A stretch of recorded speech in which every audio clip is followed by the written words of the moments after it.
su fin. Por Jesucristo nuestro Señor. Amén.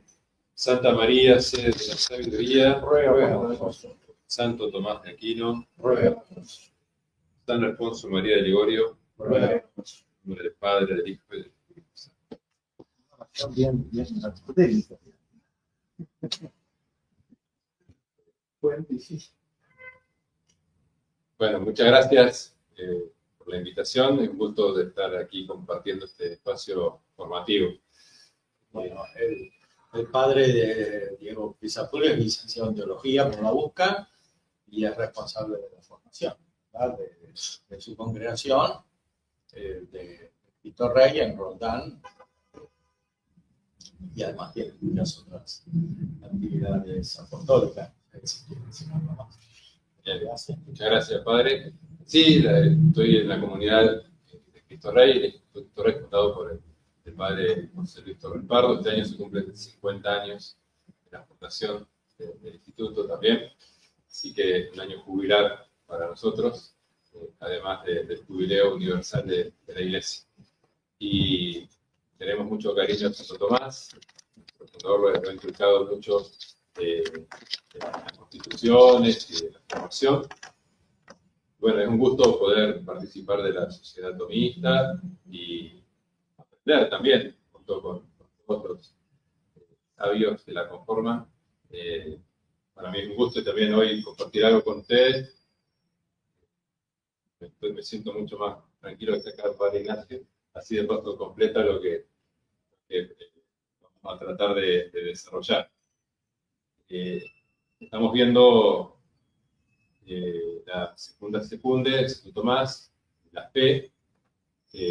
Hoy la propuesta es ver la cuestión tercera, acerca de la confesión externa de la fe y su necesidad para la salvación.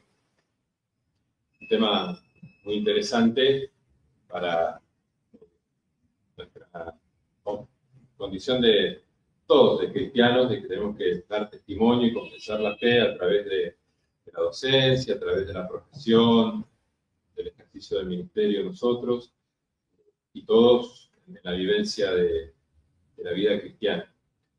Santo Tomás, sabemos que le dedica todo un tratado en la segunda parte, y también lo estudia en varias obras. La fe es la firme seguridad de lo que esperamos y la convicción de lo que no vemos, de la Carta de los Hebreos. De muchas maneras muestra Santo Tomás que estas palabras luminosas encierran todos los elementos necesarios para alcanzar el concepto que nos permita entender nuestro tema. Seguramente esto se va a ir profundizando en otras exposiciones. Nosotros nos vamos a limitar ahora a la confesión externa de la fe, que ocupa una brevísima pero muy profunda cuestión, que es la tercera, con solamente 2 artículos de la suma.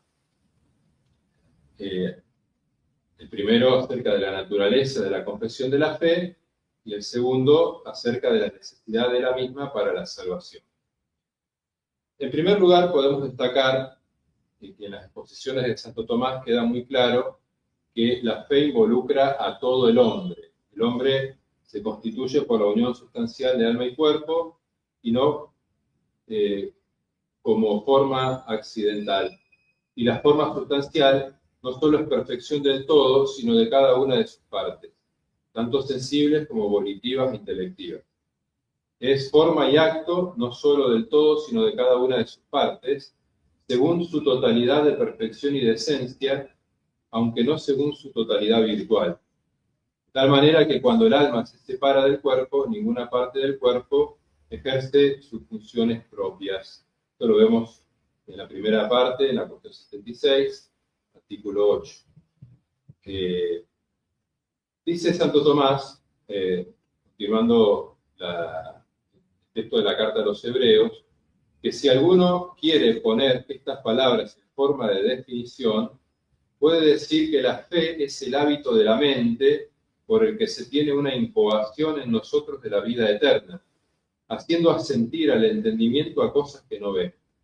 Y en otros lugares continúa afirmando que es un hábito del entendimiento que es movido por imperio de la voluntad a sentir verdades sobre cosas que no ve, en virtud del entendimiento que busca la verdad, y es esta la verdad sobre el fin último, y es su bien, y la voluntad lo aprende como tal, e impera al entendimiento a aceptar y a sentir. Bueno, para mostrar toda la parte antropológica que está implicada en el acto de fe. Como ya hemos visto en exposiciones anteriores, el acto interior de la fe, pero vamos a ocuparnos del exterior, de la confesión externa, pero el acto interior, según Santo Tomás, implica creer a Dios, creer las verdades de Dios y creer hacia Dios. No designan diversos actos, sino diversas circunstancias del mismo acto de la virtud de la fe. Credere Deo, credere Deum, credere in Deum. En cuanto manifiesta un orden a la inteligencia, pues el objeto propio de la fe es la verdad primera, se dice creer a Dios, credere Deo. E indica el principio, el objeto formal por el cual se asiente a la verdad primera, que es la autoridad de Dios, porque Dios lo ha revelado. En relación con el objeto material, credere Deum, se indican las conclusiones en las cuales se cree, por lo que se cree no solo en Dios mismo, sino también otras cosas en cuanto dicen un orden a Dios, pues nada es objeto de la fe si no está ordenado a Dios, en cuanto verdad primera como principio y fin. Por otra parte, y en relación con la voluntad, se designa al acto de la fe como creer hacia Dios, credere in Deum. Asimismo, el acto de la fe no es un acto perfecto de virtud, sino posee todas estas circunstancias, diversas del mismo acto de la virtud. Y concluye Santo Tomás diciendo que con esas tres circunstancias no se designan diversos actos de fe, sino un mismo y solo acto que tiene diversas relaciones con el objeto de la fe. Esto es algo maravilloso, lo que presenta aquí Santo Tomás. Gran parte de estas cosas ya se han visto, pero importa recordarlas para desembocar ahora en el acto externo de la fe. La manifestación del acto interior que acabamos de mencionar la llamamos confesión de la fe, que se expresa con palabras o con hechos. En el set contra de esta cuestión, Santo Tomás se apoya en la autoridad de San Pablo, 2 Tesalonicenses 1:11, y de la glosa para decir que la confesión de la fe es acto suyo propio. Y en el corpus explica que los actos exteriores pertenecen a aquella virtud por la cual son dirigidos. En nuestro caso es la fe. Al respecto, indica Santo Tomás que a la fe le es constitutivo confesarla externamente. La palabra externa está destinada a significar lo que concibe la mente. Por lo tanto, como el concepto interior de la fe es acto suyo propio, lo es también la confesión externa, dice textualmente en el corpus de la cuestión que nos ocupa. En general, está bastante extendida la opinión de que la fe religiosa es algo tan privado que no ha de tener manifestaciones externas. Es algo muy íntimo, muy personal, que cada uno se lo guarda. Incluso para algunos es de mal gusto tocar temas relacionados con la confesión externa de la fe. Pareciera que existe un muro infranqueable entre la vida pública y la privada que permitiera llevar dos vidas distintas, una en la intimidad y otra en lo social. Los argumentos suelen ser que por ser la fe algo asumido personalmente no puede ser impuesto a otros, o que manifestar la fe podría ser interpretada por otros como una imposición de posturas personales, o que ésta consiste solo en algo teórico que no tiene por qué impregnar las dimensiones concretas de la persona, de la vida, las dimensiones generales de la vida, ni quitarle su libertad. Esto lleva como consecuencia la dificultad de distinguir creyentes de no creyentes y terminar resultando creyentes, invisibles en la sociedad, en lugar de ser visibilidad de Jesucristo, verdadero Dios y verdadero hombre. Además, se corre el peligro de que la fe sea vivida superficialmente y no como está llamada a ser, transformadora de la vida entera y testimonio de la presencia viva y actuante de Jesucristo, Rey de los corazones. La fe, virtud teologál, sobrenatural, por la que, movidos por la gracia, asumimos como verdadero lo que Dios revela a los hombres en su Hijo Jesucristo, implica por ello una decisión personal por la que la verdad salvadora es acogida e integrada en la vida entera, en la integridad de nuestra vida. Se integra en la dimensión racional al asumir las verdades evangélicas como criterios de verdad, en la volitiva, aplicando los interiores criterios a nuestros actos libres y decisiones de manera de querer lo que sea conforme a la verdad cristiana, y por supuesto en los afectos, amando como Jesucristo nos enseñó en su Evangelio, y de esa manera llegar a ser plenamente humanos. Siendo esto así, parece obvio que ha de traducirse en la vida concreta de cada persona, que por otro lado abarca tanto lo privado como lo público, sin dicotomía, sin hacer una división extraña. Por ejemplo, Benedicto XVI hablaba de la importancia de la teología de la creación, ¿no? De hablar de Dios creador, porque de esto se sigue toda una concepción, una cosmovisión de la persona, de Dios, del hombre, del mundo, ¿no? Todo completo. De ahí se sigue la igual dignidad de hijos de Dios, el perdón, igual que somos perdonados por Dios, tenemos que perdonar nosotros. De la misma manera, la fe en la vida eterna debiera notarse en la manera de afrontar la vida cotidiana, empleándonos en hacerla más bella y humana, pero sin apegarnos a los medios que nos proporciona, precisamente porque no es definitiva esta vida, valorando más lo que tenga más proyección de eternidad y afrontando la muerte de los seres queridos con esperanza. Y por supuesto, en dar y buscar la primacía de Dios en la vida religiosa, cultural y social. Entonces, es importante la confesión externa de la fe. No es lo mismo el resultado de confesarla de no confesarla. En la otra cuestión, Santo Tomás habla de la necesidad de la confesión para la salvación. Afirma que la fe hay que manifestarla siempre que su omisión impida el honor debido a Dios o la utilidad que se debe prestar al prójimo. Por ejemplo, si uno, interrogado por su fe, callase y de ello se dedujera o que no tiene fe, o que no es verdadera, o que otros por su silencio se alejaran de ella. Está artículo 2 en el corpus.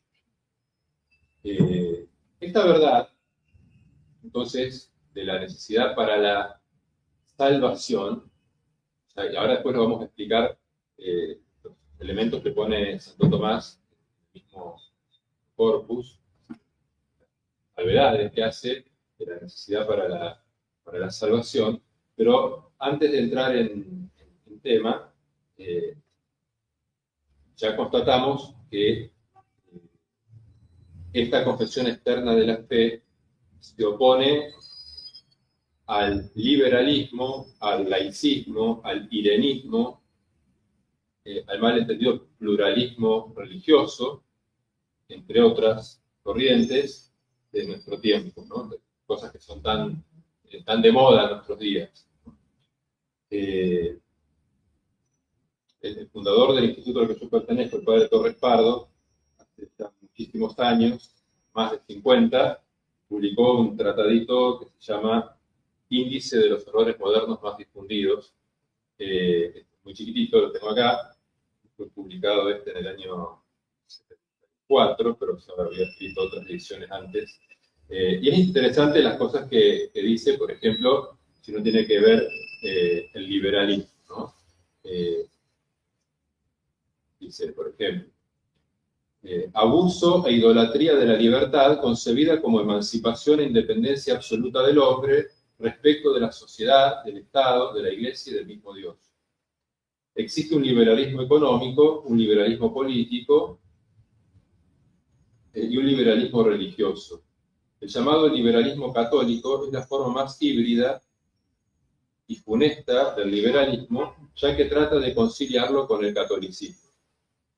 El liberalismo católico parte de un falso concepto del acto de fe, cuyo motivo no es la autoridad de Dios, infinitamente sabio y veraz, sino la libre apreciación del juicio individual que le dicta al hombre ser mejor esta creencia que otra cualquiera. Se sustituye el principio sobrenatural de la fe por el principio naturalista del libre examen.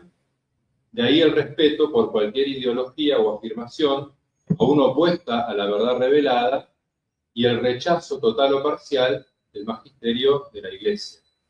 El liberalismo, así entendido, desemboca en ateísmo social. Ateísmo social. Después me voy a detener un poquito más en el laicismo, pero ahora simplemente lo defino con la definición que trae acá en el apunte. Dice, naturalismo de la sociedad y del Estado, rechazo de la soberanía social de Cristo y su proclamación pública, o sea, la confesión externa, de la soberanía social de Jesucristo, que separa de la Iglesia y se emancipa del mismo Dios. Hablando del Estado, Estado neutro, no confesional, dice, Cristo Rey de esta manera es arrojado lejos de la familia, de las escuelas, de la profesión, de la cosa pública. No queremos que este reine sobre nosotros. Bueno, después el irenismo, o la falsa paz, el pacifismo, y el pluralismo religioso. También están definidos aquí. No me quiero extender. Esto viene para como desórdenes o errores acerca de la confesión externa de la fe, ¿no? Santo Tomás sostiene que la confesión externa de la fe es necesaria para la salvación, fundado en el precepto divino que dice, a todo el que me confesare delante de los hombres, yo también lo confesaré delante de mi Padre. Pero todo el que me negare delante de los hombres, yo le negaré delante de mi Padre que está en los cielos. En el sed contra, el Aquinate recurre a la sentencia de San Pablo que dice, con el corazón se cree para la justificación y con la boca se hace confesión para la salud, para la salvación. El acto interior de la fe, que hemos mencionado antes, conlleva, requiere del creyente no negar la fe que ha profesado. Conlleva la necesidad preceptiva de su manifestación externa. El acto interior, la necesidad preceptiva de su manifestación externa. Los actos externos de confesar la fe son exigidos para el ejercicio de la misma fe, para mantenerla viva y para darla a conocer a los demás. El acto positivo de confesar la fe, que señala Santo Tomás, requiere del creyente no negar la fe que ha profesado. Y esto lo podemos sintetizar en algunos puntos. Nunca es lícito, ni para evitar la muerte, negar la fe con palabras o hechos, o profesar o simular una falsa religión. San Juan afirma que aquel que niegue a Jesucristo venido en carne no es de Dios, sino del anticristo. Esto es 1 Juan 4:3. ¿No? El negar a Jesucristo venido en carne, que todo el realismo de la encarnación, que se prolonga, por supuesto, en la vida de la Iglesia, en la economía sacramental de la Iglesia, y también que se hace cultura, ¿no? O sea, esa fe. Nunca es lícito, ni para evitar la muerte, negar la fe con palabras o con hechos. Simularla de tal manera que se termine negando. Es lícito, por justa causa, disimular prudentemente la fe, ocultando aquellas cosas que tienen una relación con la profesión de fe. Pero si las circunstancias indican que de no manifestarse la fe, eso redundaría en desprecio de la religión, escándalo o acto equivalente a la negación de la fe, en esos casos no debería omitirse la manifestación pública de la fe. O sea, no es necesario que yo ande diciendo por todos lados que soy católico, ni que pertenezco a tal institución ni a otra. O sea, puedo obrar rectamente. Hay circunstancias en las que no es necesario confesarla. Pero si de no hacerlo, esto redunda en desprecio de la religión, escándalo o acto equivalente, en esos casos no debería omitirse ese acto de fe. En cuanto al precepto positivo, de confesar la fe, no siempre obliga, supuesto los ordinarios del ejercicio del culto y el testimonio de vida cristiana. Por ejemplo, ir a misa el domingo, ya es una profesión pública de la fe, ¿no? Ir a misa. Hay mártires por ir a misa el domingo, ¿no? Eso es para todos, ¿no? Eso estamos obligados todos, pero en algunas circunstancias, dice Santo Tomás aquí, vamos a leerlo literalmente, dice: confesar la fe no siempre es de necesidad para salvarse, ni en todo lugar, sino en determinados lugares y tiempos, cuando por omisión de la confesión de la fe se sustraería el honor debido a Dios y la utilidad del prójimo. Por ejemplo, si al ser interrogado uno sobre la fe callase, y de ello se dedujera o que no tiene fe, o que no es la verdadera, o bien otros, por su silencio, se apartasen de ella. En todos estos casos, la confesión de la fe es de necesidad para salvarse, ¿no? Entonces, el honor de Dios, la utilidad del prójimo, y también, podríamos decir, cuando la Iglesia lo manda, al confiar en ciertos ministerios que están ordenados directamente al culto divino o al testimonio público, o sea, de un predicador o de alguien que tiene que enseñar, o sea, no se presume que tenga que omitir nada de eso, sino al contrario, tiene que confesarlo públicamente.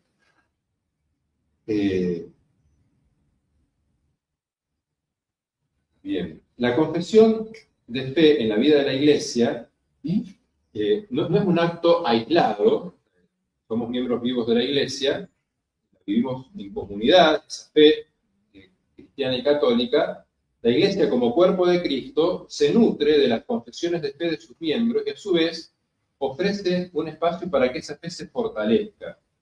En este sentido, la confesión de fe se vive en la oración, en la liturgia, en el servicio a los demás, en la enseñanza, en la participación en la vida y en la misión de la Iglesia. Los misioneros, por ejemplo, están propagando la fe, o sea, haciendo una confesión externa de la fe. Es una confesión de fe que se traduce en acciones concretas, en un compromiso por vivir el Evangelio en la vida diaria, profesional, política, en la educación y la cultura, en sus diversas manifestaciones, como se ha dado a lo largo de los siglos. En el Decreto Achentes del Concilio Vaticano II podemos leer: la misión de la Iglesia se realiza mediante la actividad por la cual, obediente al mandato de Cristo y movida por la caridad del Espíritu Santo, se hace plena y actualmente presente a todos los hombres y pueblos para conducirlos a la fe. La actividad misional, ¿no? Confesar la fe, enseñarla, propagarla, para conducir a todos a la fe, a la libertad y a la paz de Cristo, por el ejemplo de la vida y de la predicación, por los sacramentos y demás medios de la gracia, de forma que se les descubra el camino libre y seguro para la plena participación del misterio de Cristo. Número 5 de Achentes. Esta profesión de fe pública, externa, me gustaría relacionarla también con lo que dice el Papa Pío XI en la encíclica Aquas Primas. Se cumplen este año 100 años de la encíclica Aquas Primas, con la cual el Papa Pío XI instituye la fiesta de Cristo Rey como remedio, dice, a la peste de nuestros tiempos que es el laicismo, ¿no? Que es justamente el no confesar públicamente a Jesucristo. Entonces me pareció interesante relacionarlo con este aniversario tan hermoso, tan importante. En varios lugares, también congresos y demás, por el aniversario de la Cosprimas. La realeza de Cristo abarca a toda la persona humana, lo espiritual y lo temporal, los individuos y la sociedad. Dice Pío XI, erraría gravemente el que negase a Cristo, hombre, el poder sobre todas las cosas humanas y temporales, puesto que el Padre le confirió un derecho absolutísimo sobre todas las cosas creadas. Es dogma de fe que Jesucristo está sentado a la derecha del Padre y que en palabras de Santo Tomás de Aquino es lo mismo que compartir junto con el Padre la gloria de la divinidad, la bienaventuranza y la potestad judicial, y esto perpetuamente y como Rey. Tercia Pars, cuestión 58.1. Y al referirse a los frutos y beneficios que recibirían los hombres si privada y públicamente confesaran la fe en Jesucristo Rey, dice el Papa Pío XI. Si los hombres, pública y privadamente, reconocen la regia potestad de Cristo, necesariamente vendrán a toda la sociedad civil increíbles beneficios como justa libertad, tranquilidad y disciplina, paz y concordia. La regia dignidad de nuestro Señor, así como hace sacra, en cierto modo, la autoridad humana de los jefes y gobernantes del Estado, así también ennoblece los deberes y la obediencia de los súbditos. Por eso el apóstol San Pablo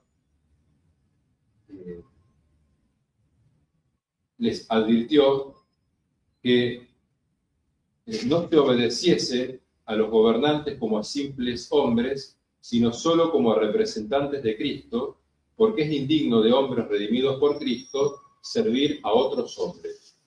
Rescatados habéis sido a gran costa. No queráis haceros siervos de los hombres, ¿no? Bueno, la fe nos hace reconocer la autoridad de Dios en aquellas personas que nos gobiernan. Al final, el Papa dice, ¿qué felicidad podríamos gozar si los individuos, las familias y las sociedades se dejasen gobernar por Cristo? Entonces, verdaderamente diremos, con palabras de nuestro predecesor, León XIII,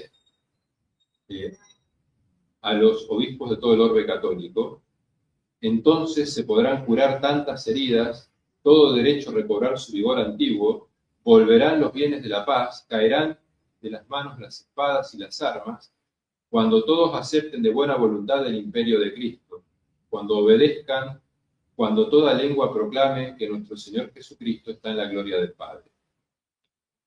Decíamos que el Papa se propone que con esta encíclica poner remedio al laicismo, quien atenta directamente contra la profesión pública de la fe en la vida social.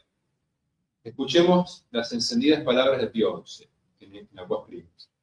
Y si ahora mandamos que Cristo Rey sea honrado por todos los católicos del mundo, con ello proveeremos también a las necesidades de los tiempos presentes. Y pondremos un remedio eficacísimo a la peste que hoy infisiona a la humana sociedad.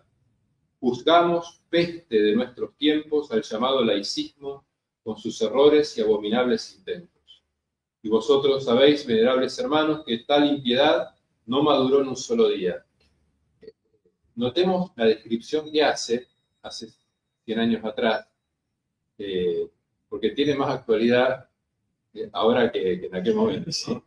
Dice, vosotros sabéis, venerables hermanos, que tal impiedad no maduró en un solo día, sino que se incubaba desde hace muchos años en las entrañas de la sociedad. Se comenzó por negar el imperio de Cristo sobre todas las gentes. Se negó a la Iglesia el derecho fundado en el derecho mismo, en el derecho del mismo Cristo, de enseñar al género humano. Esto es, de dar leyes y de dirigir los pueblos para conducirlos a la eterna felicidad.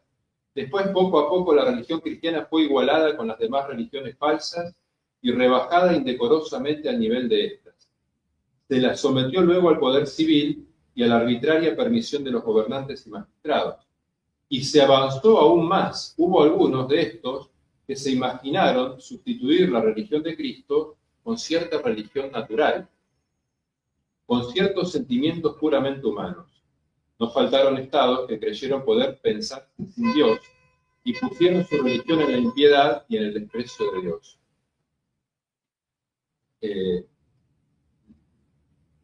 Lo curioso de esta descripción, de este proceso de impiedad y los errores nefastos que explican tantos males de nuestros días, es que acá el Papa lo atribuye a los errores de la sociedad civil, ¿no? O sea, el tema es que muchas de estas cosas hoy en día pululan en los ambientes eclesiales, ¿no?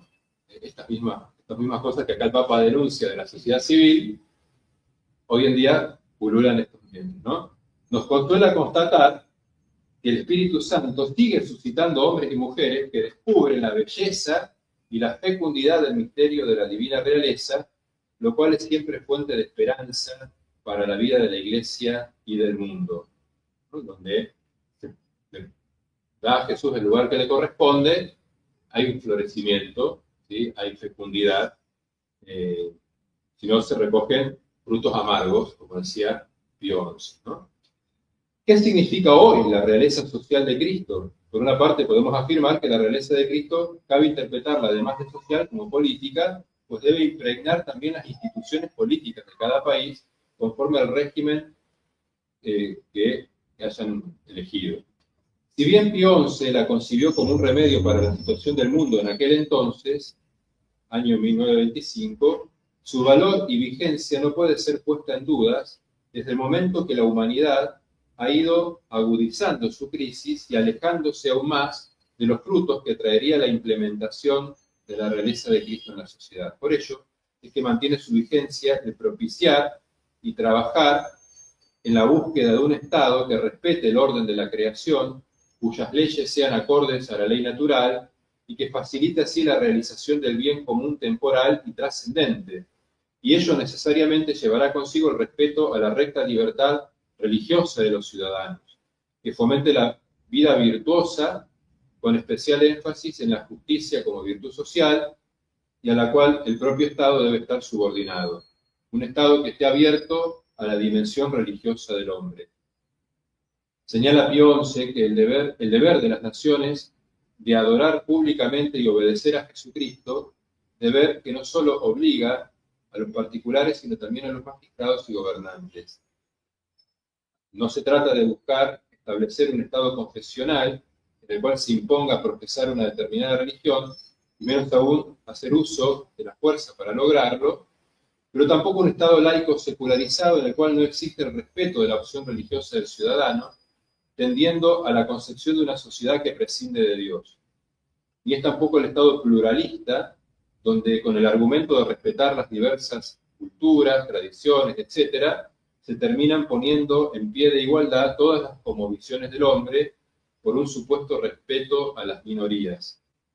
El Concilio Vaticano II dice textualmente que deja íntegra la doctrina tradicional católica acerca del deber moral de los hombres y de las sociedades para con la verdadera religión y la única Iglesia de Cristo, Unitatis Humanae 1.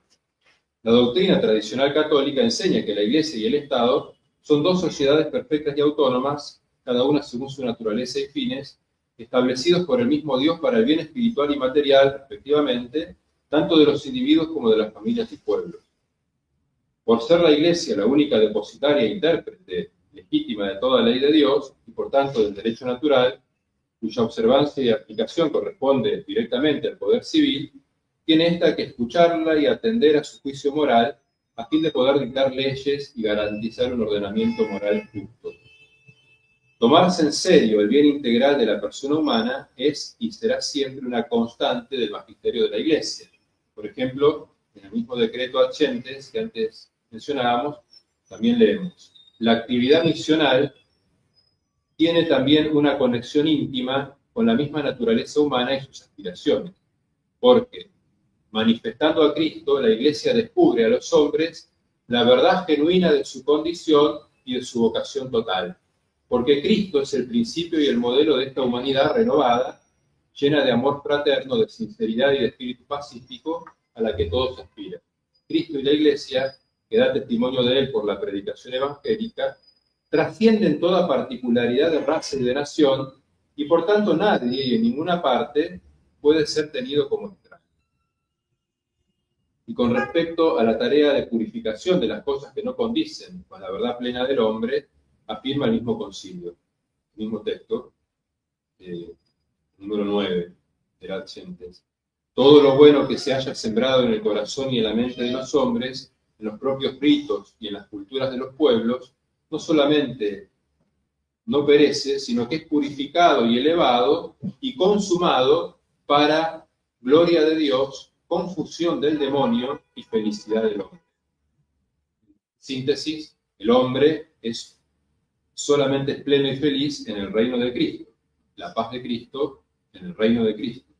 Esa es precisamente la finalidad de la institución de la fiesta de Cristo Rey por parte de Pío XI con la encíclica Quas Primas. Dice que para condenar y reparar de alguna manera la pública apostasía producida por el laicismo con tanto daño de la sociedad, la fiesta litúrgica debe constituir una verdadera confesión pública de la fe en la realeza social de Cristo.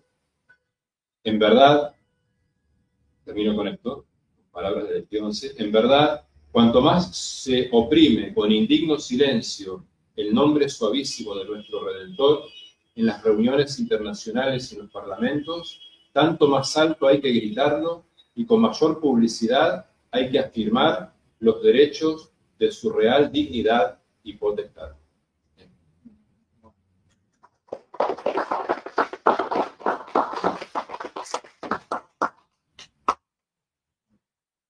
Muchas gracias Padre Diego, por esta excelente exposición de la cuestión tercera de la segunda secunde de la Suma de Teología, donde se trata de un aspecto fundamental de la fe.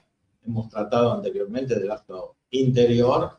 Aquí se ve como el acto interior al ser humano no puede sino manifestarse, porque el hombre no es solamente alma, es también cuerpo, no tiene solo conocimiento intelectual, tiene también conocimiento sensitivo, no tiene solo voluntad, tiene también afecto. Entonces, lo que es humano necesariamente es integral. Ahora, es integral no solo desde el punto de vista personal, sino también desde el punto de vista social, porque la naturaleza humana es social. La perfección humana no se puede, que es la salvación, no se puede alcanzar de manera solamente personal. Necesariamente implica una interacción con otros en la sociedad humana y, por supuesto, una interacción en el cuerpo místico con los ángeles y con la cabeza, que es Cristo. Ahora, en su exposición hay un punto que tal vez se podría aclarar. Usted dijo que no se trata de restaurar un estado confesional. Ahora, el Estado no debería confesar la fe.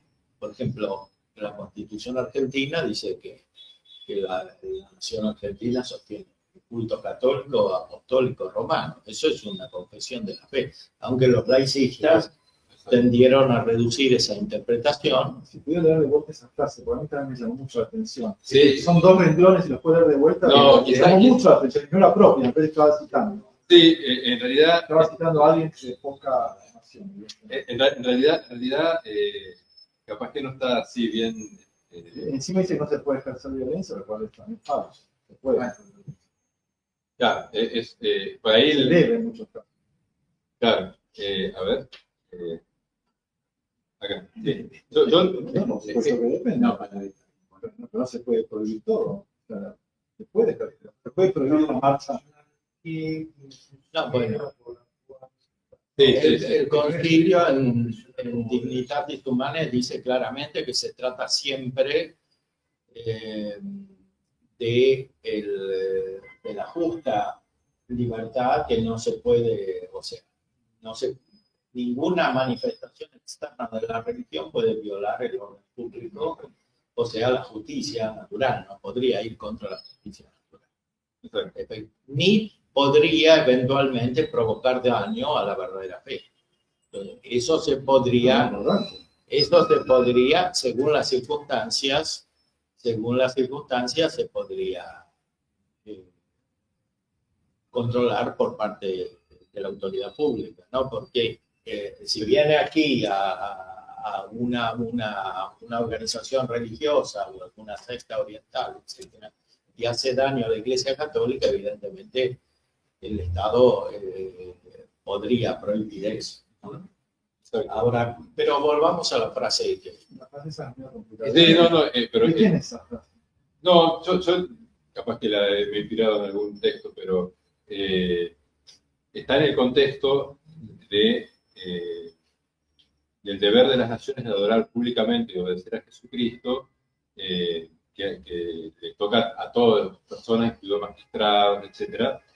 Pero que eso no implica buscar establecer un Estado confesional que imponga, o sea, que obligue a dar la fe católica, ¿no? Esas formalidades, ¿no? En la cual se imponga profesar una determinada religión, ¿no?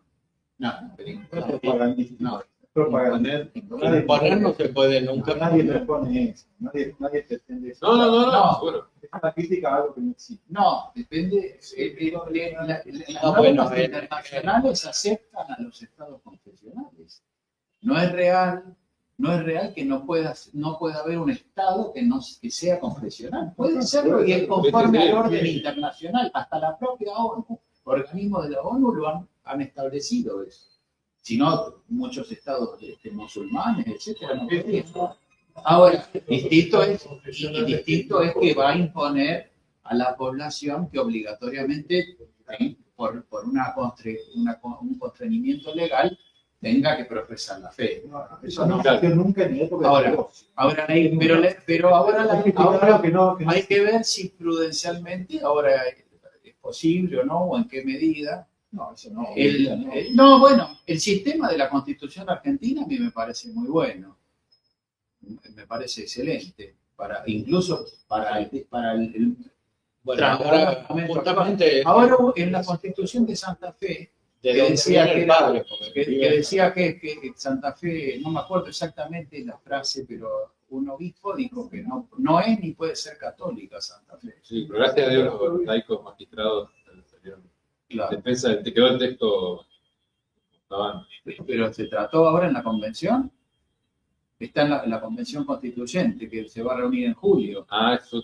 Bueno. Claro, a veces ahí viene una batalla. Ajá. Ahí viene una batalla. Porque, por suerte, los otros obispos de Argentina no dijeron nada. Eso, ni el de Rosario tampoco dijo nada. Pero dicho así es bravo eso que dijo. sí. Sí, máxime que. Después en una nota habla del sistema del artículo 2, pero no lo explicita bien. No, tampoco lo propuso como cambiarlo por eso, ¿no? Si el Estado podría él per se confesar la fe, bueno, Sí. es un tema... Debería. Sí, lo van a discutir, pero el sistema de la Constitución nuestro es de sostener el culto, quiere decir que lo favorece. El demonio usa la falta de convencionalidad como una manera de hacer tomar parte. No, bueno, eso está claro O sea, en el momento que la históricamente. persona no actúa en consecuencia, lo más probable es que termine dejando de creer la premisa cuya consecuencia no actuó. Entonces, si hay un profesor que enseña errores en una escuela, en una universidad pública, el Estado tiene el derecho de retirar de la cátedra. Porque la gente piensa que violencia es agarrar a un tipo y prenderle fuego y decir, si no decís Dios es verdadero, te quemo, y esa es la cabeza. Y no hay que usar lenguaje que lleve a que la Iglesia nunca pueda exigir al Estado, señor, acá en una universidad pública hay enseñando errores y pervirtiendo la juventud. Sí, claro. Retíresela. No, y eso es mucho más violencia eso que prender fuego. Disculpen, porque Bueno, es lo que es práctico, es lo que sucede. Lo otro no sucedió nunca ni en la época de Teodosio ni en antes. O sea, es muy raro decir que no impongan a la fuerza la fe, porque nunca sucedió. Entonces, No, de hecho, en Roma, una cosa que nunca sucedió es como decir, quedar bien. no se usa el lenguaje para que... En Roma están las sinagogas que permitieron los papas. Cuando echaron a los judíos de España, hace mucho fueron a Roma. Pues Entonces, yo pienso en una cátedra en una universidad pública donde una persona enseñó un error. Pero Estado ahí debe es- ser confesional y debe retirar la cátedra. ahí hay que ver qué tipo de error, porque en sentido estricto la fe corresponde a la persona. De hecho, Santo Tomás habla de la persona. No está hablando en esta cuestión, no está hablando del Estado. Después él supone que está la cristiandad, que están los príncipes cristianos y que está el Papa por Pero es encima de falta los de príncipes cristianos. confesionalidad. ¿Cómo va a decir una persona soy confesional y tolero o permito o le doy cátedra a una persona que enseña una doctrina contraria a la fe católica? Claro, ahora, Es restarle- cuando se trata de cuestiones de ley natural, está muy claro, porque el Estado no puede permitir Eso enseñanzas es lo grave, o eso es lo actos. grave, como que se distingue entre la verdad natural y la verdad teológica. La teológica es de evaluar. No se puede, se le puede sacar la cátedra a un tipo que enseña contra lo natural, pero no se le puede sacar cuando enseña contra la verdad Bueno, teológica. ahí depende de la Quiere decir constitución que del dos Estado. verdades de otro No, nivel. no. La verdad teológica es superior en el sentido de que es más profunda y es Hay que sacar la cátedra más también. bueno. Pero el problema es cómo está hecho el Estado, porque el Estado está hecho por muchos, no solamente por uno. Pero es una cuestión doctrinaria. La iglesia no puede enseñar lo contrario, no puede enseñar que el Señor, que en su cátedra Sí. enseña contra la fe teológica, por organización estatal puede tener la cátedra, y el otro que enseña contra la ley natural, ahí se tiene que sacársela porque el Estado, la ley natural, se la protege. Entonces está poniendo en dos niveles, Bueno, y es contra la confesión. bueno, teóricamente sí, si el Estado profesa la fe católica integral, legítima, Sí, no, debe. sí, debería, pero de hecho no es así. ¿No? Entonces, Que la doctrina enseña eso. Nosotros tenemos que enseñar eso. Es lo que dice Paz Prima. La obligación de todos los estados, Sí. no son de los católicos. Que no lo cumplen Bueno, es otra cosa. claro, en Arabia Saudita o en la India, Exacto. Tiene la no se obligación, puede- la cumplen. Claro, pero ni siquiera la conocen la obligación, entonces, porque no tienen fe. Para estar funcionando. Sí, bueno, por supuesto, pero eso significa que hay una aplicación prudencial, porque no se tienen que hacer, Santo Tomás lo enseña muchas veces, que la admonición tiene que ser provechosa, o sea, se tiene que prever que va a haber un resultado positivo, no un resultado negativo. Si de la acción del Estado se siguen más males que bienes, esa acción en un determinado contexto es imprudente. Entonces, Estamos de acuerdo. La prudencia tiene que guiar todas las cosas. Claro. Pero la doctrina no puede enseñar otra cosa. La doctrina debe decir lo que dice Guas Primas. Es obligación de Arabia Saudita enseñar la verdadera religión. Ahora, prudencialmente no se por puede, supuesto, pero es otra cosa. pero hay que esperar que se convierta primero. Lo que le enseña, lo que nosotros estamos aprendiendo acá con Santo Tomás, Sí. no es la prudencia de Santa, ¿cómo se llama? Está en otra parte de la cuestión de la Sí, prudencia. versión Y 49 sabe lo que de la dice prima Santo Tomás, dice, la prudencia es la derrota del príncipe. Cuanto más prudente tiene que ser, es porque peor le fue en su gobierno. Bueno. Hay otra parte de la prima que lo dice. que, o sea, dice porque que es un la príncipe- derrota del príncipe. Bueno, la prudencia. derrota, estoy resumiéndolo. El príncipe que debe tolerar situaciones que no son lo que la iglesia quiere, muestra que no está gobernando bien. No dice derrota, la sé. Pero Bueno, pero el Santo Es que Tomás la explica violencia es bien eso. el concepto de tolerancia. O sea, tolerancia no es la tolerancia masónica de todas las religiones y No, todas las eso. religiones. Para San Tomás, tolerancia significa que Algo no no se deseable. actúa frente al mal por Exacto. prudencia. Entonces, porque no siempre se puede actuar contra todos los males. Perfecto. Si el Estado quisiese, aparte de la cuestión religiosa, quisiese reprimir todas las acciones ilícitas, todos los vicios, etcétera, hasta el mínimo detalle, se seguiría más mal que bienes. Entonces no lo hace. Existe la prescripción, existe un montón de disposiciones en este sentido, Pero es porque otra parte de la ¿cuál? teológica. La de la prudencia. Vamos a Sí, hablar de pero la confesionalidad, prudencia es la- también sobrenatural, no es solamente una virtud natural. La prudencia viene con la gracia y está subordinada a la fe y a la caridad, o sea, está profundamente conectada a la fe y a la caridad. No se trata solamente de la prudencia. prudencia natural, ¿no? Que guía las operaciones según las virtudes y especialmente la virtud moral principal, que es la justicia. Entonces, todas las acciones morales están guiadas por la prudencia, pero hay acciones morales informadas, perfeccionadas por la gracia y por la caridad, que suponen la fe. Y estas requieren una prudencia infusa sobrenatural. Y además, ni siquiera está suficiente, hace falta el don de consejo del Espíritu Santo, porque según la razón, incluso iluminada por la fe, no se pueden resolver todos los problemas particulares que se presentan en situaciones difíciles, etc. Entonces, sí, es verdad que todos los hombres están llamados por una sola vocación, que es la de la salvación, y esta requiere la fe, y la fe es en Cristo y en la Trinidad. El problema es que los hombres vivimos en una sociedad en la cual no todos tienen fe, o algunos la tienen imperfecta, otros no la tienen del todo, otros la combaten, etc. Y la sociedad tiene que organizarse prudencialmente para regular la vida de estos hombres particulares, incluso en lugares donde no hay fe prácticamente de ninguna manera. En Japón, en la China, en la India, China, el católico, minoría, etc. Entonces,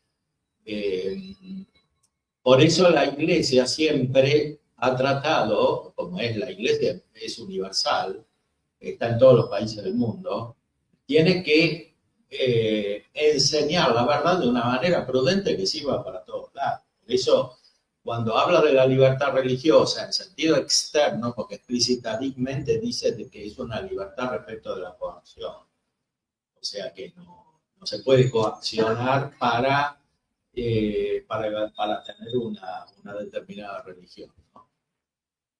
Ni siquiera la católica, porque la fe es libre, por naturaleza es libre, no sería fe. Entonces, cuando la Iglesia dice eso, está pensando también en la China, en la India, en los países comunistas de la época, cuando se escribió este documento, etc. Entonces, por eso dice, deja íntegra la doctrina tradicional católica, que es la que está ahí, es la que está en 13, pero eso hay que explicarlo prudencialmente. Bueno, pero sin ir tan lejos a la China, a Japón, etc., pensemos en lo que pasa en la Argentina. O sea, que sí, históricamente es un país católico, porque viene de España, fue evangelizado, no del todo, porque en algunos lugares de la Argentina la evangelización era muy superficial, por ejemplo en la Patagonia, donde los españoles no llegaron a evangelizar profundamente. De hecho, ahora se nota que falta evangelización. En el norte argentino hay más vida religiosa, la evangelización fue más profunda, los españoles llegaron con su cultura, con su organización política que estaba subordinada a la fe, y la evangelización duró y se afianzó. Después llegaron otros problemas, los del iluminismo, los del laicismo, etcétera, que hicieron mucho daño a la Argentina, y llegamos a la situación presente. Ya bastante que tenemos el artículo 2 de la Constitución Nacional, que prácticamente ningún país tiene. Entonces, eso es una gran riqueza. Lo que pasa es que si la sociedad no tiene fe, o sea, si la mayoría de los individuos tienen una fe tan débil que a veces ni siquiera se puede llamar fe, es muy difícil pensar que el Estado pueda obrar en este sentido. Precisamente la masonería se ocupó de combatir la confesionalidad del Estado argentino hasta que logró quitarlo.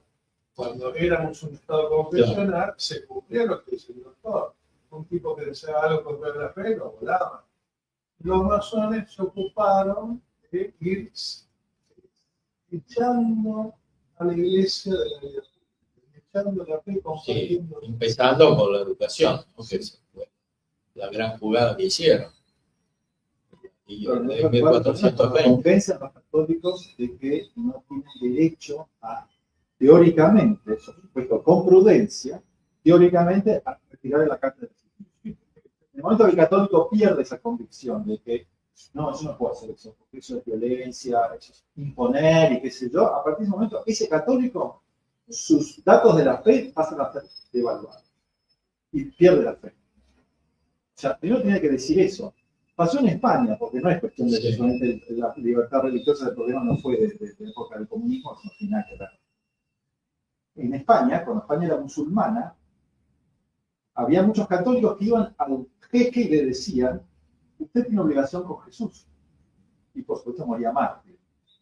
Después dijeron que no, porque era imprudente. Se sacó la conferencia episcopal o el equivalente a una norma diciendo que eso es imprudente, no podés decirles, a pesar de que era verdad, y había sido verdad hasta hace poco. Había sido verdad hace poco y volvió a ser verdad después. Pero prudencialmente, cuando Sevilla estaba ocupada por los musulmanes en el califato de Córdoba, no podía decirle eso, pero hubo mártires que fueron a decirle verdades religiosas, auténticas, imprudentemente, si quieres, pero lo importante es mantener la doctrina. Después la prudencia. Bueno, es que la prudencia por naturaleza implica una visión de los casos particulares. Claro, bueno, además lo decía ahí la propia segunda, el artículo 2, lo acaba de decir. Sí. Dice, debe confesionar, toda fe debe ser confesional, pero con cuidado. No, Porque pero- lo dicen, lo vienen en hasta ahí, así que no hacía falta buscar un relato. Sí, pero son dos problemas. O sea, una cosa es la confesión de la fe por parte de la persona, pero aquí estamos hablando en este segundo paso de la sociedad como tal, ¿no? Es imposible separarlo. Si yo soy un juez y me ponen a cumplir una norma contra la fe católica, no Bueno, puedo dividirme en juez de una cosa. sí, pero una cosa es un juez, pero que es uno, porque es una persona, pero por ejemplo, un parlamento, ¿no? Es el problema. Cada uno de los miembros tiene que. Sí, cada uno sí, pero el resultado, o sea, cuando la mayoría, como acá, Vamos a decir, sé que las cosas pasan diferentes. No es de doctrina. La doctrina católica nunca sí, puede lo que enseñar debería hacer es que no todos se debe imponer. fueran religiosos y confesaran la verdadera fe, pero en la realidad eso no pasa. Entonces, tendríamos que tratar de que pase, por supuesto. Para eso Si la estamos. persona deja de creer que es necesario que pase, ya está. No, tiene que pasar, pero el problema es que hacemos cuando no pasa. Como Ha pasado es lo que mucho. Pasó en sucede ahora. España en la época de. No, y acá pasa. Sí. No es nuevo. No es nuevo. Así era la Iglesia Católica al principio, no es que Sí, pero como explica Sandomás, no, la confesión de la fe no obliga en todas las circunstancias, obliga cuando hay un deterioro del honor de Dios o cuando hay un daño para el prójimo, etcétera, etcétera, ¿no? Entonces, Ahí a mí me toca estar así, también acompañando o dirigiendo muchas tareas apostólicas en distintos frentes, y uno lo que ve, lo que más abunda, esto que decía recién el padre, de que por una falsa concepción de la persona humana, que acá se su plenitud de Cristo, en la gracia, en el misterio trinitario, en la comunión, eso después tiene una proyección social evidente, se prolonga en la vida familiar, social, comunitaria, pero por no confesar eso, y por un supuesto respeto a que la persona, así como la encontraste, que se quede así, vos no tenés que decirle nada, eso está muy difundido, que uno puede pensar que no es directamente una confesión de fe, pero como dice Santo Tomás ahí, las cosas que están vinculadas a la fe, porque la fe nace una concepción de la persona, de la sociedad, y si yo no lo proclamo, lo dejo a una persona en un estadio primitivo, digamos, ¿sí?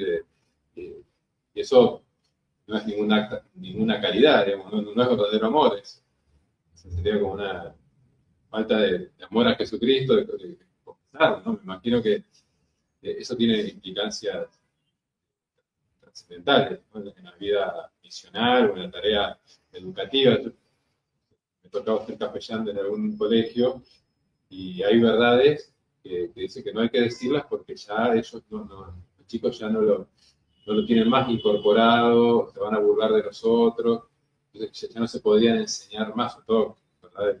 De orden moral. Por ahí es verdad, ¿no? O sea, por ahí provoca una reacción.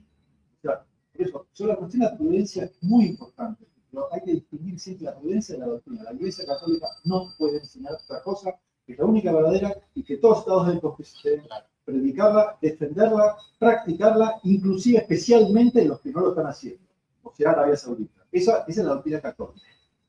Sí, claro. Y retirarle cualquier tipo de cátedra siempre que se pueda. Después está la cuestión de la prudencia. Siempre que se pueda. Pero, Claro, ahí está el pero punto. ahí está el punto, que son dos temas aparte. O sea, nosotros hemos perdido la noción de la confesionalidad primero. Sí. O sea, de tal manera nos enredamos con la prudencia que nos olvidamos de la confesionalidad obligatoria. Entonces, claro, es como una especie de, sí, confesionalidad obligatoria, pero con prudencia. Sí, ya sé, pero empecemos por la confesión obligatoria. Y no enseñemos nada contrario a la confesionalidad obligatoria. Después hablemos de la prudencia, si quieres. Sí. Igual no puede ir en contra de no impuso. No puede ser nada que sea en contra de Sí, sí, no, la virtud de la prudencia es fundamental. Bueno, la enseña con más artículos que las virtudes son conexas, no puede estar sin una sin la otra. Entonces, no puede ser que haya fe y no haya prudencia, o haya prudencia y no haya fe. No, eso es imposible. Sobre todo cuando se trata de las virtudes perfectas, que son las virtudes sobrenaturales, las teologales y las cardinales impulsas. No se pueden separar entre sí porque están todas informadas y perfeccionadas por la calidad. Sí, por ahí la palabra prudencia no es la prudencia moral. La tolerancia. Bueno, pero la tolerancia es otra cosa. O sea, para Santo Tomás, la tolerancia es una actitud prudente respecto de un mal reconocido como tal. Bueno, eso es lo que tenemos ahora. Ahora, la prudencia, la tolerancia en sentido masónico es una virtud, o sea que no hay nada que sea malo, que sea erróneo o que sea falso, ¿no? Es hablando de la tolerancia que Santo Tomás dice que es un defecto del príncipe. O sea, que se ve obligado a tolerar. Porque la prudencia le indica, ¿no? Yo soy presidente de, por ejemplo, Jamaica, y practican el satanismo. Y por cuestiones prudenciales no puedo prohibir que hagan misas negras en Jamaica porque soy presidente de un país que tiene inmensa variedad de satanistas. Eso, para el príncipe, según Tomás, es de alguna manera un defecto, porque es lo que tenía que estar trabajando, para que eso no sea necesario tolerarlo. Que tenga que tolerarlo por prudencia, es correcto. Tiene que tolerar, no puede prohibir un día para el otro todo el satanismo. No, bueno, el satanismo es algo que hay que prohibir siempre, ¿no? En ese caso, o sea, pero el problema no son esos casos, porque el satanismo es contra la ley natural, entonces lo tiene que reconocer cualquier Estado, aunque sea... En Jamaica no se puede, y en Haití tampoco. O sea, el satanismo está extendido en la población de manera impresionante. Sí. Si un presidente, cumpliendo su deber confesional, lo prohíbe, puede provocar una reacción que la prudencia le indica que no lo haga. Entonces tiene que ir de a poco y empezar a buscar una alternativa y a un santo que sea no sé qué. Bueno, pero ahí hay que distinguir si es público, puede prohibirlo en público y tolerarlo en privado, etc. O sea, también, eso sí, eso, parte de la prudencia. Porque hay que ir de manera eficaz. La prudencia indica que se logre el objetivo. O sea, indica el camino para lograr el objetivo. Por supuesto que nunca se podría decir que eso está bien.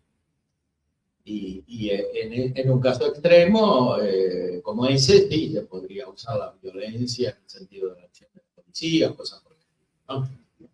Coacción, porque eso va contra la ley natural, no es simplemente una acción libre de fuero interno, es algo público que daña el bien común. Entonces, tiene consecuencias incluso para los bienes privados de las personas. Solamente si está en contra de la ley natural se pueden tomar medidas. En teoría, no estoy hablando de... No, pero esto depende de la situación real del Estado. O sea, en la Argentina, decir que hay que prohibir a los evangélicos ahora sería imposible de cumplir. No se puede cumplir, Pero pero no por la concepción del gobernante, sino por el estado real de la sociedad al cual tiene que regular el gobernante. En cierta manera podríamos decir que en la Argentina los políticos confiesan más la fe que el promedio de la población, porque sí, van al Tedeum, van a misa, se hacen ver en Luján, en otros lugares. O sea, de alguna manera reconocen que el Estado argentino es católico y que la nación argentina es católica, más que la población misma. El problema es que hay que conducir prudentemente a la población como realmente es. Y para eso hay que favorecer la acción de la Iglesia, y para favorecer la acción de la Iglesia, en primer lugar, hay que comenzar por quitar los obstáculos de orden natural, que son muchos. Sea en la legislación, sea en la enseñanza, etc. ¿No? Empezando por la enseñanza universitaria, que es lo que más influye. Sí, cuando la estamos de acuerdo que el gobernante tiene que hacer lo posible para restaurar el bien natural y dirigirlo. O sea, alcanzar su objetivo, proceder más adelante y tratar de restaurar la ley divina. Sí. Bueno, usted como objetivo de confesionalidad, el artículo 2, va Sí, a todo. Seguro. Está bien, ahí estamos. Y así debería ser interpretada. Ahora, hay interpretaciones reductivas del artículo 2 ya desde el siglo XIX. Para transformarlo en un simple sostenimiento económico o cosas por el estilo, evidentemente son desproporcionadas respecto al lugar que ocupa en la Constitución. No lo van a poner en segundo lugar, una cosa así. En el segundo artículo, una cosa de naturaleza pecuniaria. La persona primero deja de creer las consecuencias de la fe y después pierde. Nadie empieza a defender. En ese sentido, pienso que la doctrina social de la Iglesia, desde adelante, ha procurado hacer esto, ¿no? de ir viendo el estado real de la sociedad y aplicar la doctrina de siempre. O sea, que la comunión siempre será en Cristo, en la Trinidad, o sea, pero ir viendo cómo aplicar los principios evangélicos a la realidad del hombre en su situación actual, ¿no? La tarea, por eso la necesidad de que tanto se actualice o se saquen normativas nuevas sobre situaciones actuales. O sea, ahora la inteligencia artificial, o sea, tiene que haber una moralidad sobre eso y tendrá que salir algún documento o alguna cosa que autorizadamente hable sobre temas que antes no hacían falta. Pero que siempre en función de buscar la salvación eterna de las almas, la verdadera comunión con Dios, o sea, no sustituir de ninguna manera a Dios, o sea, suplantarlo por otras creencias o experiencias espirituales. Sí, creo que hay que mirar también la experiencia histórica. El Estado romano no fue confesional ni católico enseguida. O sea, primero tuvieron que venir los cristianos reales, sufrieron el martirio, etcétera. Después se fueron multiplicando, fueron difundiendo el evangelio, hasta que el Estado mismo reconoció los primeros cristianos, cuando eran interrogados por los pretores, jamás en ninguna de las actas se lee que digan: dejame practicar mi religión como yo dejo practicar la tuya. Dame libertad. No, cuando primero buscaban, pero cuando nos llamaban decían: tu religión es falsa, la mía es verdadera. Obviamente, en 3 siglos iba a terminar con un estado confesional, porque ellos desde el principio creían en eso. Desde el principio creyeron en eso. No es que cuando tomaron poder impusieron la fe. No. Desde el principio le dijeron: yo no voy a decir nada porque yo soy... La violencia significa quedarme quieto. Pero si vos me preguntás, la tuya es falsa y la mía es verdadera. Punto. Pero al mismo tiempo San Pablo dice que hay que obedecer a los... No, pero si el pretor le pregunta, San Pablo le dice: adorá, no, yo no lo adoro, no porque yo soy por la libertad religiosa. No hay un solo mártir que haya defendido la libertad religiosa. Jamás. En este sentido, claro. En el sentido de, dame a mí el derecho a practicar mi religión como no te doy el derecho a practicar la tuya. No existía ese concepto, existía el tuyo es falso, el mío es verdadero. Por supuesto, por cuestiones prudenciales, ahora no puedo hacer nada. Ahora me cortamos la cabeza a mí. Sí, claro. En el futuro veremos. Pero eso no quita el reconocimiento de la autoridad de orden natural. La Sagrada Escritura es muy clara en eso. O sea que, porque la iluminación de la mente del gobernante, según su prudencia política, viene del mismo Dios, porque es un aspecto de la verdad.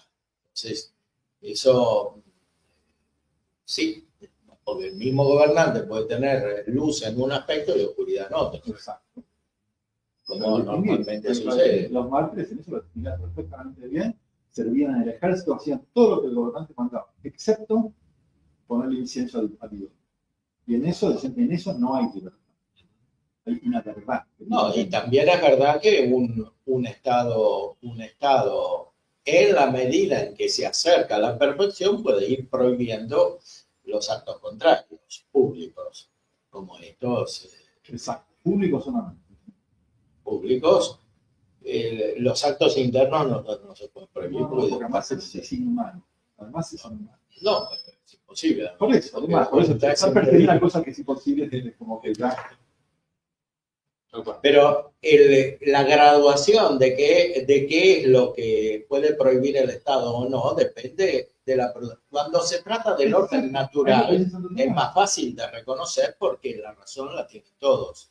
O sea, la tienen más o menos perfecta, ahora incluso está perturbada la razón natural. Claro, ¿no? En la legislación, etcétera. Se progresa en esa dirección, a llegar hasta que no haya ningún tipo de atentado, ni siquiera las cuestiones teológicas.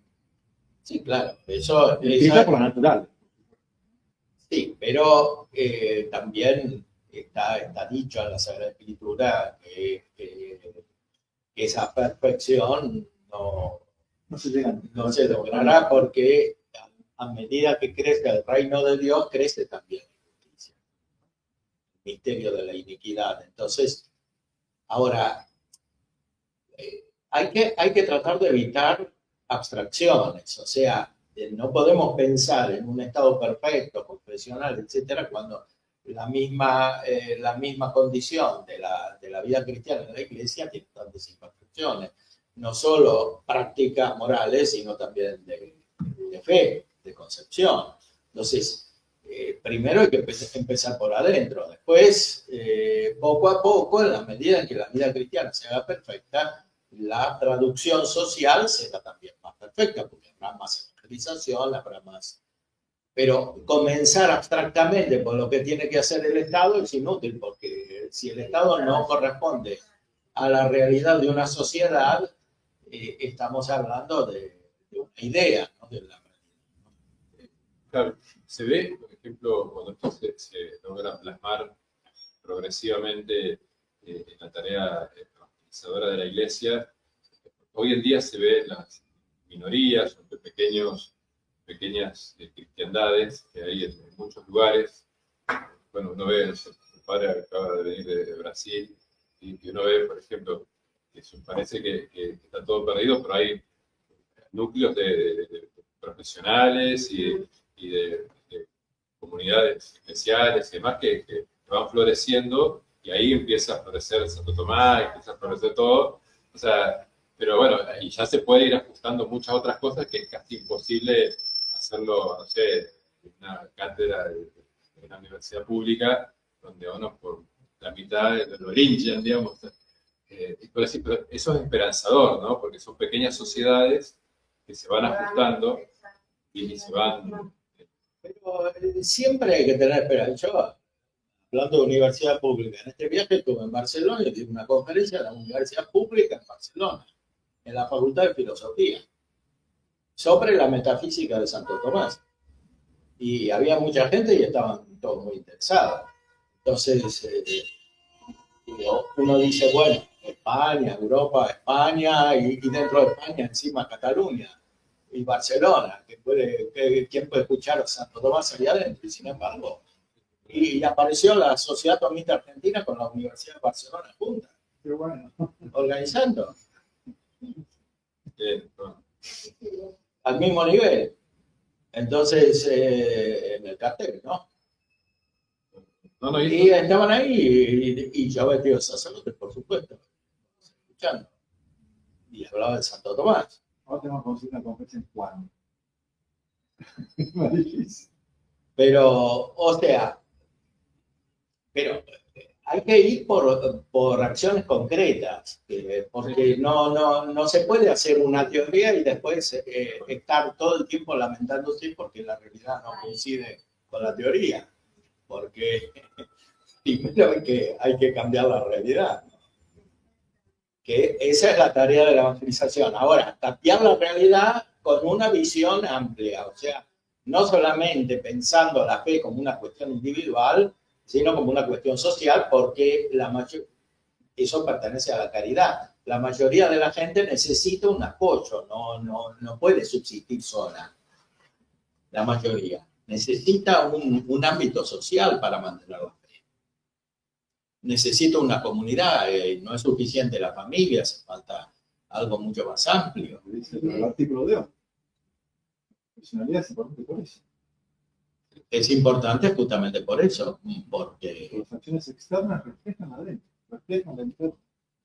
Fundamental. reflejan la interna y son necesarias, Condicionan la interna, ¿no? son necesarias para la educación humana, para la educación de los jóvenes y para mantener la fe de los débiles también. Y todo esto pertenece a la caridad. Pero la caridad es paciente, como dice San Pablo, entonces no se puede pensar que el objetivo se logra inmediatamente. Primero hay que empezar por adentro. Porque si en la misma enseñanza católica no está claro lo que hay que enseñar respecto de la fe, es imposible que los demás lo tengan más claro.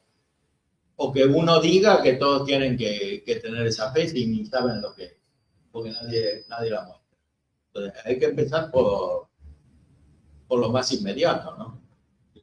Sí, es un poquito lo que, ahí mencionando lo de las primas, que el Papa dice hace 100 años, así, de los estados y demás, bueno, hoy en día se nos aplica para nuestra tarea intraeclesial. Yo creo que todos estos años difíciles nos han llevado a tener que estudiar más, a tener que precisar, aquilatar más la fe, la doctrina, porque justamente no es algo que se respira en el ambiente, entonces hay que fomentarlo y es mucho más actual la misión que tenemos en la sociedad tomista porque bueno, justamente hace falta hacer resonar con más contundencia la fuerza de la verdad, son más actuales que nunca las enseñanzas de Santo Tomás, justamente cuando no aparecen en documentos o en otras cosas, es algo magnífico. Sí, ahora las enseñanzas nos basta entenderlas bien, porque por eso pusimos el tema de la Semana Tomista, la fidelidad al tomismo y a la verdadera religión. O sea, la verdadera religión se entiende más, pero el tomismo parecería que con ser tomista ya es suficiente. En cambio, las grandes deformaciones que hubo en la teología contemporánea vinieron por el lado del tomismo. No de San Agustín, porque San Agustín es más directo. Santo Tomás es filósofo, entonces se pueden hacer operaciones mentales para intentar distorsionar su filosofía, claro que es imposible. Por eso hay que leer a Santo Tomás entero, no solamente su filosofía. Hay que leer también la teología. Y en la teología Santo Tomás es discípulo directo de San Agustín, de otros padres también, de Dionisio, etc., pero principalmente de San Agustín. Es muy difícil de cambiarse. Eso es una gracia que tenemos ahora que el Papa venga de San Agustín, porque es algo que realmente se necesita en esta época, porque se ve el primado de la gracia, se ve el primado de la fe. Padre, bien. Puedo hacer una pregunta sobre el tema de la manifestación de la fe en las profesiones. El tema de la psicología, por ejemplo, en Italia no se puede, los psicólogos no pueden hablar de ti. No, bien. Cuando además, España tampoco. España tampoco. Además firman, porque si no, no pueden trabajar. Firman que no pueden hablar de Dios. No, Y lo bien. demás es una perfección para la persona. Hoy están no. aterrorizados. Bueno, en Brasil también, porque Están un poquito tienen así. miedo de hablar de homosexualidad, etcétera, porque Así no se los puede. controlan y les quitan la matrícula en el colegio de psicólogos. Bueno, debe pasar lo mismo con los médicos si no dan anticonceptivos. En Italia hubo un caso cercano que hay una asociación de psicología católica y pasó a uno. Ellos cuentan, hicimos un congreso en Asís y estaban todos escondidos. Ahí. Había que cerrar todo, no se podía grabar. O sea, es algo real. Eso existe, Sí, sí, sí. eso existe. Además, cuando es una perfección para la persona, el Claro. paciente, ¿no? Inclusive en el tema de medicina también, ¿no? O sea, estos temas, pero, o sea, ya es una percepción. Sí, sí, sí. O sea, hay Bueno, mucha también por percepción. supuesto que obligan a hacer abortos en los hospitales públicos porque si no los echan. Sí, ahí sí, claro que hay que dar testimonio público de la fe. No se puede pretender que el Estado sea católico cuando los hospitales que tiene obliga a hacer abortos. Sí. Hay una distancia entre la realidad y la perfección que es impresionante, ¿no? Sí. Y sí, el mismo Estado que tiene el artículo 2 de la Constitución, pone en una contradicción total. Entonces, hay que empezar por la realidad. Sí. Yo creo que eso, la experiencia que ustedes saben porque están bien en la tarea, ¿no? Ahí se aplica muy bien lo de Santo Tomás, que no lo puedo confesar públicamente, estoy obligado a hacerlo, pero sí a sostener la profesión desde la concepción católica de la persona y demás, y yo creo que eso termina siempre llevando a esa plenitud en Cristo, si tanto la persona hace el camino que tiene que hacer, como si el profesional tiene claro, después terminan enfocando en eso. Nosotros tenemos experiencias desde la tarea de los ejercicios espirituales, que muchas personas que pasaron por 800.000 terapias, pero a veces aterrizan en un retiro espiritual como la lógica consecuencia de una buena terapia que le hizo una profesional católico, pero que dice, bueno, ya esto lo tenés que completar con otro camino y lo han hecho. Como si terminan haciendo ejercicio magníficamente y ahí les cierra todo. Entonces, como que ahí entienden. Ahí Sí, acá todavía se puede. En Italia no pueden hacer. Y si no estamos atentos, va a pasar acá también. Sí. Sí, Yo sí. sé que claro. Es todo un tema, ¿sí? Así es. Bueno, Sí, es impresionante como después de poco tiempo de cíclica vino Maritena del siglo lo construimos. 1936. Yo te lo tenía en la cabeza. Sí. Claro.